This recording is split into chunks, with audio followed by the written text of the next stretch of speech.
آپ کو کنز الدقائق پڑھنے کی ضرورت نہیں ہے، یہی فارمولہ اور تھرمامیٹر رکھ لو، جب کوئی عمل کرو تو اپنے دل سے پوچھ لو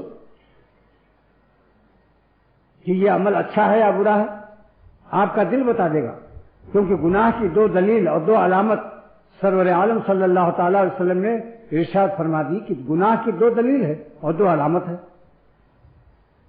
نمبر ایک، ما حاک فی صدرک الاسم، ما حاک فی صدرک، گناہ کی حقیقت یہ ہے کہ تمہارے دل میں کھٹک پیدا ہو جائے اور کھٹک پیدا ہو جائے، دل میں کھٹکا پیدا ہو جائے، تردد پیدا ہو جائے کہ میں کیا کر رہا ہوں۔ کسی گناہ سے گناہ گار خود مطمئن نہیں ہوتا، اسی لیے گناہ کے بعد وہ شرمندگی میں مبتلا ہوتا ہے۔ یہ شرمندہ ہونا یہی دلیل ہے کہ ہم سے گناہ ہو گیا۔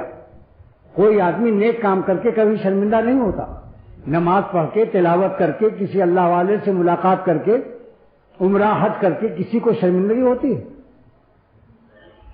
تو شرمندگی کا ہونا اور دل میں کھٹک ایک علامت۔ نمبر دو، وَكَرِهْتَ أَن يَطَّلِعَ عَلَيْهِ النَّاسُ، اور تم کو یہ بات ناگوار ہو کہ کوئی جان نہ جائے، کوئی جان نہ جائے، ہر طرف دیکھ رہا ہے، کوئی دیکھ نہ لے، کوئی جان نہ جائے، کوئی دیکھ نہ لے، کوئی جان نہ جائے۔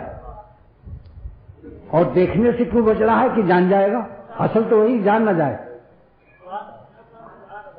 دیکھنے سے اپنے گناہ کو کیوں چھپا رہا ہے کہ وہ جان جائے گا کہ صورت ہم چنی اور عمل ہم چنا؟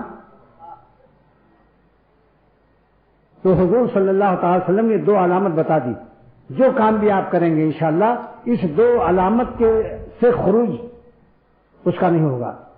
ہر گناہ کے لیے دو علامت لازم، چاہے صورت بگاڑو چاہے سیرت